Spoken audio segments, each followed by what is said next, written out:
In this video, I'm gonna give you guys my first impressions of Beijing, China. I've been here less than a week, so these first impressions aren't gonna be super deep and profound, just surface level things I've noticed so far. And after being here a couple of days, I've noticed some things. I would definitely say China so far has been one of the countries, if not the number one country for me when it comes to difficulty settling in, and the country that has given me the biggest culture shock. So this is why I'm doing this video. But without further ado, let's go ahead and get into the first point.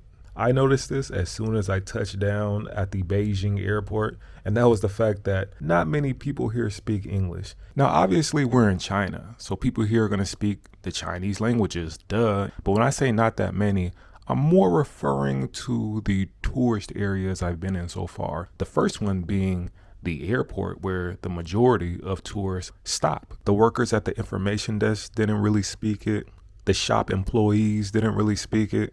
Even at my hotel, I would say there's roughly around, I think, 4, maybe 5 receptionists, and only one of them speaks English. Now, don't get it twisted. They were all helpful, very friendly. They had this translator app that we would use to communicate with one another. And this is when I realized, okay, this is going to be an adventure. Next up on the list is the crazy stairs. Now, this has been by far the biggest culture shock for me. When I first started my travels, it was in South America. And from my experience, staring is very common in the Latin community. It's not seen as rude. But like I said, here in China, it's on another level. Normally, when I catch people staring, let's say like in South Korea, they hurry up and try to look away. But here, they don't do that. I've had many situations here where I would catch someone staring and they would continue to look. They would continue to stare. And if they were with someone, they would tap that person on the shoulder. So then they would start staring. But all at the same time, I'm looking at them like, hey, I see you guys. But it's crazy. It's just, they don't care. I've also had situations where I would walk by families, or families would be walking towards me, and the kid would see me and just stop and point directly at me and then say something to their parents, and then their parents would start staring and looking, and it's wild, man. It's crazy.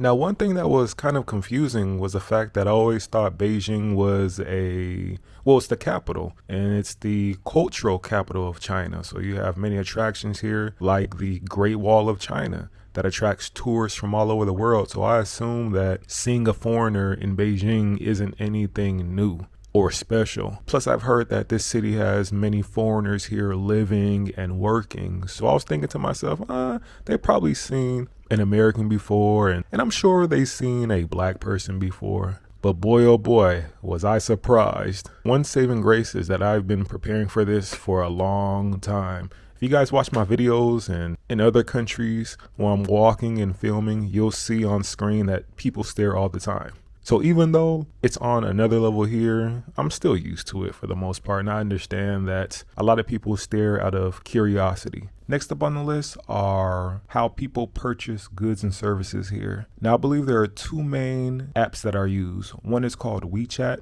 and the second one is Alipay. These are digital wallets similar to, let's say, Apple Pay and PayPal. So when you order something, you just open the app, scan the QR code, and you're done. And because these 2 apps are so popular, I read a statistic online that said roughly 90+ % of people here don't use cash or credit cards anymore. And I believe that because you're gonna see these QR codes everywhere. Supermarkets, restaurants, mom and pop shops, laundromats, train tickets, museum tickets. I mean, you name it. I will say the first couple of days, it was sort of rough because I was trying to use my QR code, but they wouldn't work for some reason. But now I think I have it situated. And because of that, paying for things is so smooth, and it's just so easy.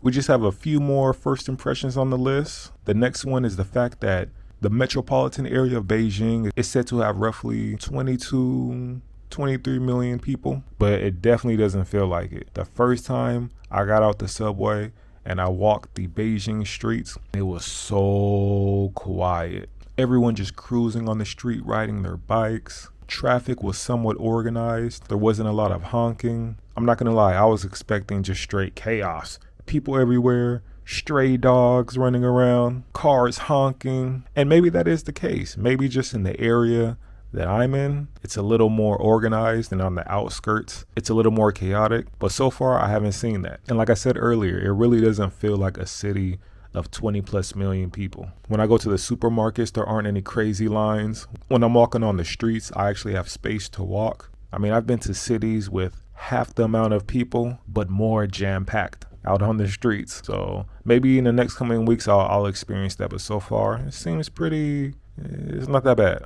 When it comes to the air quality, it's actually been pretty good. I've heard Beijing and many cities here have horrible air quality, but maybe it's due to the time of year because I believe it's the start of the summer season. I have this app on my phone that lets me know when it's pretty bad outside, and so far it's been good, and good. Also, I can tell when the air is bad when my eyes swell up, because I don't know if it's from staring at the computer and editing videos for so many years, but now my eye dries quickly, and if I'm in a polluted area for too long, my eyes tend to swell. For example, if I'm walking the streets of Bogota, Colombia for longer than 3-4 hours, oh man, my eyes get super itchy later on at night. And when I wake up in the morning, I have these fat eyes. That's one of the reasons why, if you guys notice, I started wearing shades and eyeglasses. That's to help like block the wind and protect my eyes to a certain degree. So the point I'm trying to make is when I'm in a polluted area, my body will let me know. And so far, the air quality has been pretty good.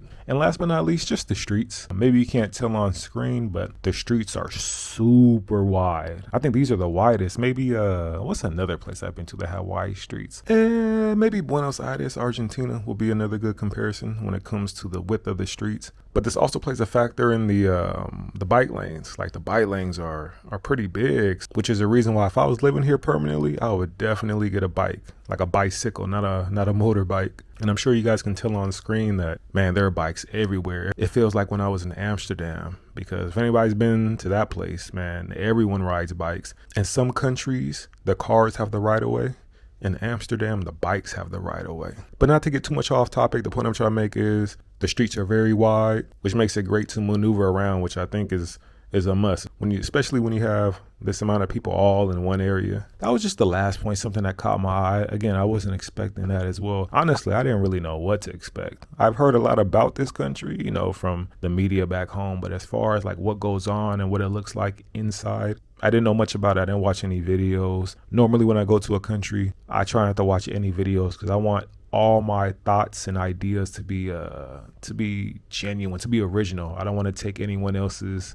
I don't want their videos to influence what I say. So I try not to watch any videos of countries that I'm going to. So again, I didn't really know what to expect, but so far with these past few days, it's been a little rough getting situated, getting settled in. It's been the most difficult country to settle into because these different apps and then the language, just a whole bunch of different stuff. The stairs every time I walk out into the street. So it's been a journey, but I'm getting used to everything. And yeah, but these were some of the first impressions. And remember, I've been here less than a week, so everything I stated isn't anything too deep or profound. Just some surface level things I noticed the past few days I've been walking outside. I'm going to go ahead and end the video right here. Hope you guys enjoyed it and be looking out for more videos of Beijing, China. I'm going to catch you guys at the next video. Deuces.